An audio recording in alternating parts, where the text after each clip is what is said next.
Hi, you guys. If you see that on the side, I actually was letting my lace front melt. So, got that tucked away. Let me see if I can make myself a little bit lighter where I can see myself. There we go. Got it a little bit better. Um,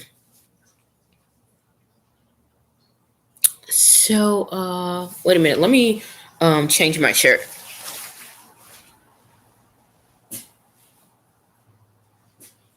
You know what? Why don't I just flip it inside out? It's a little bit better. Just flip it inside out. All right. Perfect. If you guys are looking for a pretty channel, you know that this one is not it. This is really just dealing with my life, the things that I had to deal with, and the obstacles that I have to go through. First, I'm gonna go ahead and call my mother, even though it's Saturday, and usually Saturdays are her days to call.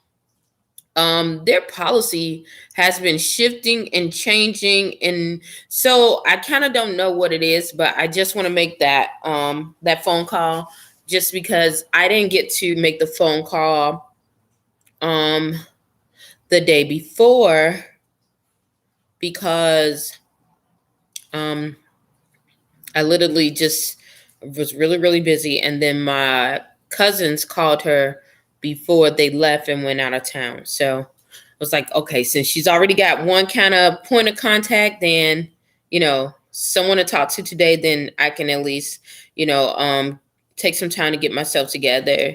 So that's what I kind of did, which I did most of resting. I didn't even do any of my projects. Listen carefully to the following up.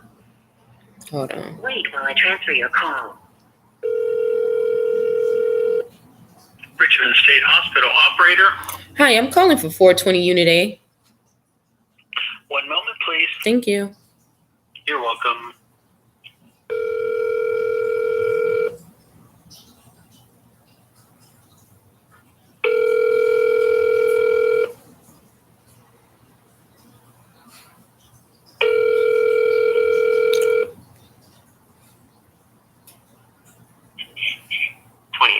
John. Hi, I'm calling for Patricia Dean. The unit code is 420 Unit A. And then may I ask your name? My name is Belle. Belle? Okay. I'll have her give you a call back. Can I get your number real quick? Yeah, it should be on file. Okay.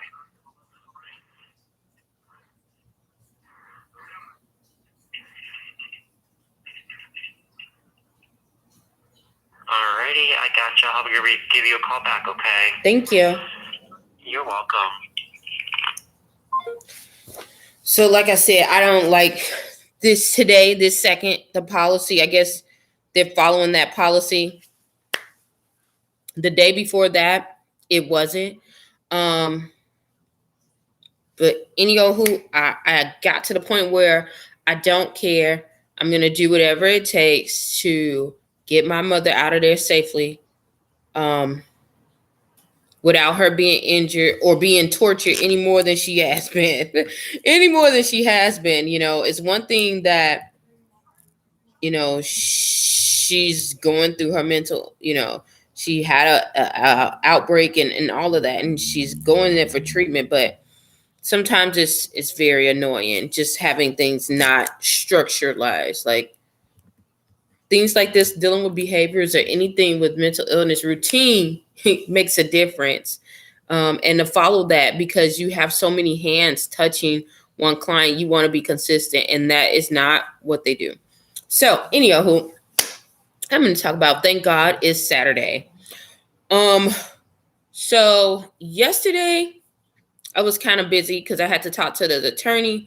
And even though he charged me the highest amount for the guardianship papers, which was $2,000, I said, I'm just going to go ahead and work it, work it out. I'm going to work for it, work and get the payment and get it into him so I can get this process on. The reason why I didn't do it is because I made a video about that. So you guys will see that. I'll upload that after I do this. Don't want to even get too deep in it. But today was kind of really, really swell because I was able to get clear on what I wanted to do this year. I know you guys are like, the year is already like a third of the way done. Well, a fourth of the way done. Not even that, but almost a fourth, I mean. And I know you guys are saying that, but at the same time, it's better for me because I don't know why, I always get clearer around my birthday, y'all. I get so much clearer on the things that I want to do and the things that I want to release. And it's a whole different, like, I feel so much better. It's different. And I'm not saying, I do anything crazy. It's just how I feel. Like, I'm able to think a little bit more. I get more energy towards this time, which is weird. Most people get less energy towards the end of their the year, the month before they, have their birthday. But it's definitely totally the opposite for me. It gets amped up and then it gets amped up even more. So, yeah, I had so much energy where my mind was clear as to what I wanted, what I was not going to tolerate. I literally had to release some of my old thinking patterns on how people are, and not to think of so much black and white and thinking that most people are good, or most people, or some people are, have a evil intent. I just think of people as being people, and understanding that it can always go a different way depending on the situation and the mood and the character and integrity of a person. You can have situations happen to you, but depending on your character, you're going to know how you're going to operate. How you're going to operate out of the situation. That was one of the things that God has been showing me the whole time. What is your character? And for me, he dealt with me more of, okay, well, you look good outside, but I'm going to clean you on the inside. How do you treat yourself? How do you feel about yourself? Inside. I want to get all the hidden things. And I didn't understand that until recently. I want to say a couple of years ago, and even more today and now. Like, today was more revelation, was like, oh my goodness, I see more of God dealing with my character. This whole thing was dealing with character, my character. Yes, I had, the tenacity for it. God appointed me to do certain things, but he had to deal with my character, my integrity. How am I going to show up every single day? And that's usually not a problem for me, but how do you show up when everything is going wrong? How do you show up? Okay. Volunteering at the shelter when I had nothing. Okay, I lost everything, gaining stuff back, getting my life back together, and then losing it back all again. It does something to your psyche, especially when you go so high up and then it's stripped off and it's taken away from you. But I remember I just kept saying, the Lord giveth and the Lord take it away.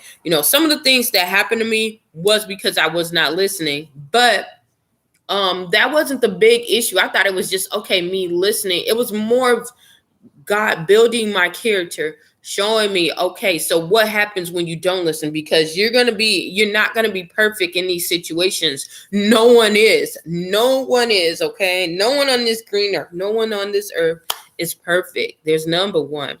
But he was showing me exactly that. I want to see how you do when you're helping someone who has more than you and you need it and they don't. Like, how do you deal with that?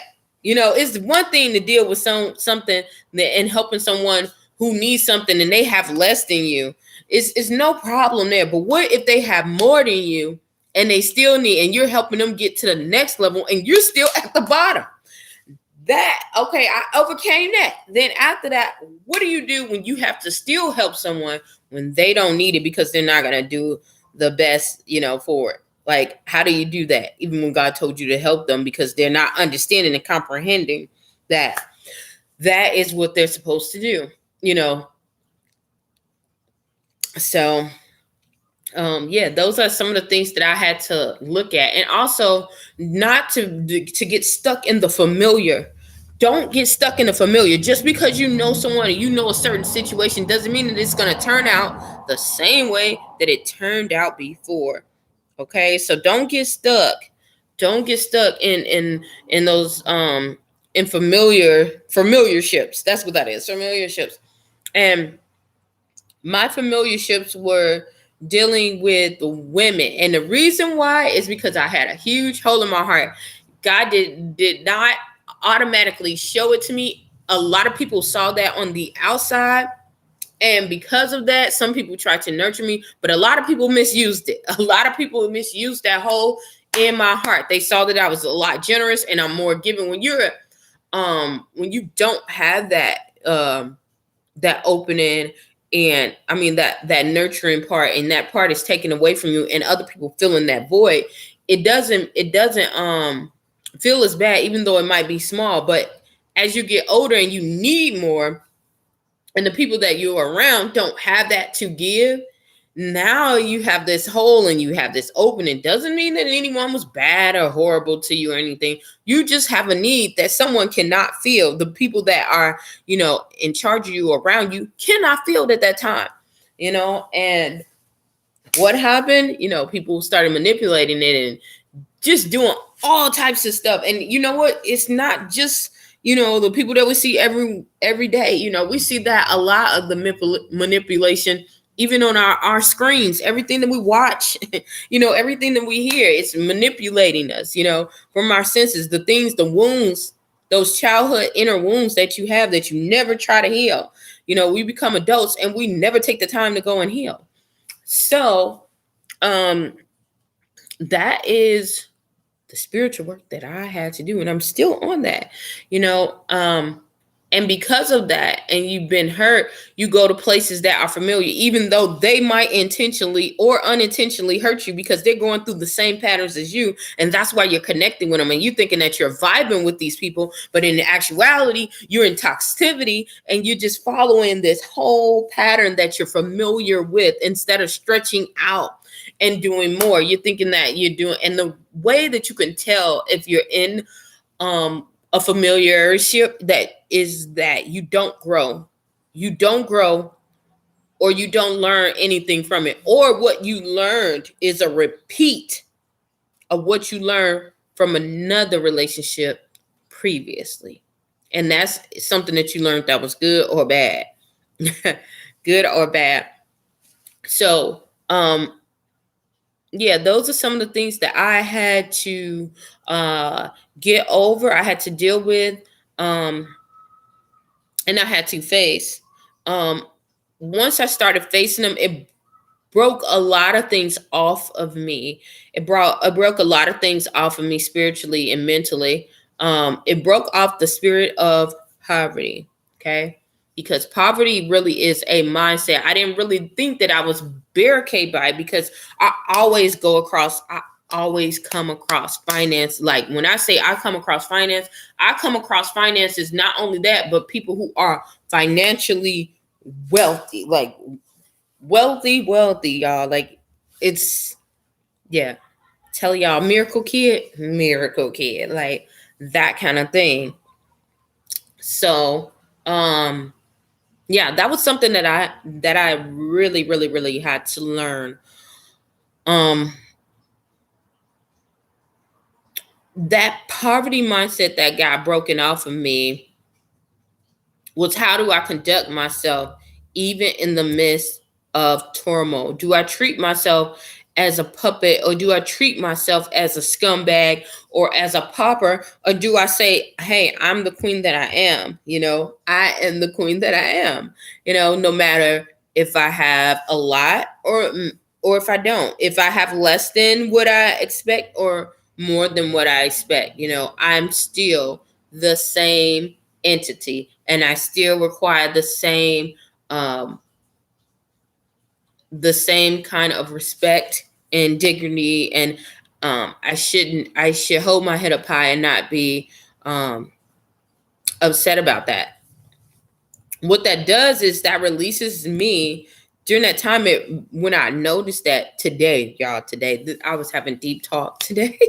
It released me from my past mess ups and my past failures to the point where I'm able to stand up and say, okay, I realized that this was something that really jeopardized me and really hurt me. But at the same time, what am I going to do with what hurt me to make things better and catapult into the next dimension? So yeah.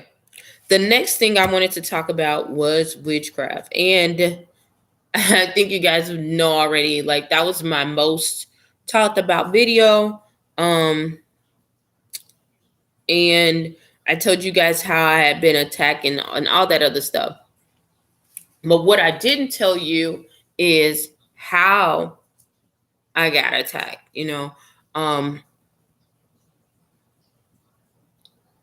I for people who are not believers, I don't know what else to tell you, but I am a true believer. And I read my Bible. So you remember when Balaam was trying to curse the children of Israel, and he kept making all these sacrifices and doing all this witchcraft and sorcery and, trying to pledge curses against the children of Israel. And none of them will work. None of them work. People don't talk about that. When they talk about, now these days, they talk about witchcraft and they act like it's something brand spanking new. It's not new. It's old. It's old. Sacrifice it was old. We used to do that. Christians used to do that before God, Jesus came down on earth and died on the cross. Some people still do it and consider themselves Christian. I don't understand, because they don't believe that Jesus Christ came. But anyhow, that's the issue. People who keep doing sacrifices reject Christ. So this is why you have this issue. But anyhow, back to that, to whole witchcraft and pledging curses and all that other stuff. It was one thing that stood in my head and reminded me of why, because we never talk about the why. We just say, oh yeah, well he took over. He finally took over. Why? Because he had, he got Israel to defile themselves, meaning that they stepped away from God and they did something that was totally against rejecting the word of God, because God put his word above his name. He's going to tell you to do something. If you don't do it, there's consequences to it. If you do this, there's consequences to that. You're going to get blessings. If you don't, your consequences is going to be some type of punishment. And with me, this is what I had to understand. Something can look good on one end and look perfectly fine on the outside, but not be what it is, what it's saying or what it's portraying to be, or have the end is going to have destruction in it, and God does not want us to be that way. So yeah, if you do it, you can't just rely on what you see. If God told you something and you're out, or he told you something, whether it was physically or in his word, and you go against it, that's the open door. Like, just close the door, because when you're in that authority, when you're in that power, it was nothing that they could do. People never talk about that. They just get you scared and they get you pumped up. And I was even feeling that way sometimes, like, oh my goodness. But I noticed every time, even when I was going through and I knew that people were doing witchcraft on me, from jump, that's what really hurt. I wanted to be, and this is why I say I had to deal with the hole in my heart, because people are going to use that. They were using that to draw me to them, the hole in my heart with my mother, that kind of thing. They were using that because that was an open portal, and that was the biggest way to get me to submit to some foolery, But just standing on it and breaking it and saying, God, I repent, turning away, and asking God not only to turn away, but you ask God to come in, seek his face, because you got to fill yourself up from that hole, so it will not have, the enemy won't have a foothold to come back, or to see that it's empty, just like they say, the spirit leaves, the man swept his house clean, and it was clean, and then he started, it was empty and vacant, and he brought bigger spirits because he got to come in, and he wants to make sure that he stays in. So you have to guard yourself, guard your spirit, guard yourself, your heart, from people and entities like that. Work on yourself, and work on seeking God's face and not the face of man, because man will honor you for 1 second. It'll seem like it's forever. They'll give you everything looking, and it'll look like you got everything, and the next minute they cursing you down.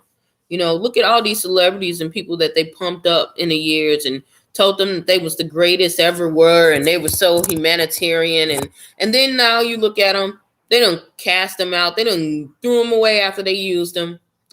After they used them, knowing doggone well whatever they accused them of, either it's not true or they knew what was going on and they was right there with them. Like, this is the kind of stuff that you gotta think about, because it will tear you up in the end.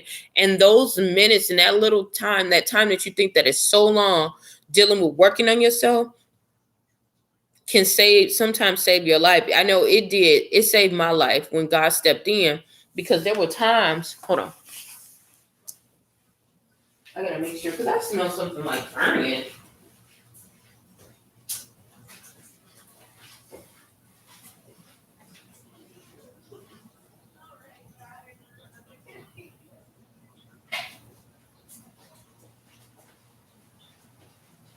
I wonder who was burning. I don't even smell it no more. Whatever. Yes, I do. I smell it out here. Maybe it's popcorn or somebody cooking something outside. But there were times when I was doing things that was out of the will of God for my life that I thought was right. Because I read the Bible and I saw this, like, okay, God tells you to help the poor, blah, blah, this. And when you're in trouble, help them, which is true. But I clearly at one time heard God tell me, don't help a certain person or don't do this person. You see what I'm saying? So, and when I did anyway, it backfired on me. So that's a clear example of what I'm talking about.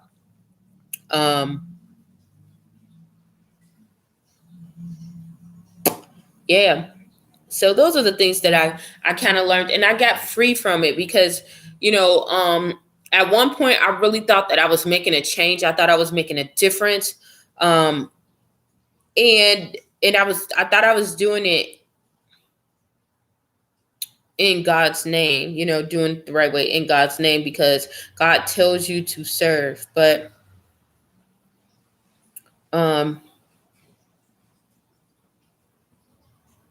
there's a way that looketh right to a man, but in the end it leads to destruction. And that basically is that you might think, like I said before, you might think it's right. It might look like it's right. It might smell like it's right. But in the end, it's wrong. That's just like you looking at you want sugar, but instead they don't have any sugar to make a cake, and instead they only have salt, and they give it to you at a discount price, and they say, well, we don't have sugar, but I know you want sugar, but we have salt. Why don't you just take that? It's the same color, it's the same texture. Sometimes it's the same texture. We can make it the same texture, but at the end, it's not going to taste like sugar. It's going to taste salt. So you're going to have a different taste. You're going to have a different outcome. And yeah. When it's going to be sweet, it's going to be salty. Which should be sweet, it's going to be salty. That's the same thing when you're dealing with the spirit, because we are spiritual beings, in this dimension we call life, this human experience. So, if you guys go through that, don't worry about it. you will go through that. I thought that maybe, and then I thought that maybe once I follow it, that the attacks and the people would stop. It did not stop. It got worse. It got worse. But I can say that because of that, I'm able to stand. I'm able to endure because God was dealing with my character. He was dealing with the integrity. When you're dealing with character, you're dealing with integrity. You're dealing with endurance. People think that the smartest, the bravest, the strongest, the fastest is always the winner. That's not true. The race is not given to the swift nor the strong, but to the one who endureth to the end. You have to finish. You have to finish. You have to complete. It's endurance. It's all about endurance. I also remember when I used to run track, and I would never try to run speed. They'll be like, well, you can run speed because I can do a couple of, sprints, and my speed is kind of fast. But I knew that for one, I was supposedly had asthma, so that was one thing that just bothered me. For two, there's that smoke again. For two, I know I'm not going to want to run at that speed every time. It's a level of excellency. You have to, in order to do something like that, dealing with speed, you have to be speedy every time. You have to keep doing it. My thing, and then when you're out dealing with speed, you have to give it all you got at the same time. With me, I really love the slower pace. I love the slower pace because I could take my time. Not to say that I was just like too slow, but I could take my time, and I just had more fulfillment in doing it longer than short distances. Doesn't mean that I was, liked it or anything, but I really like that. And there were some really fast distance runners too. But that was something that I was skilled in. Endurance, also, I used to do like shot put and things like that. And you had to keep lifting weights and doing things like that. So, yeah, and it was something that I really, really, really enjoyed and liked to do. So, yeah, there. I think that is about it. I'm going to get off of here. Hopefully something I said or done will help you on your journey. Please stay tuned to Journey to Jerusalem. Bye.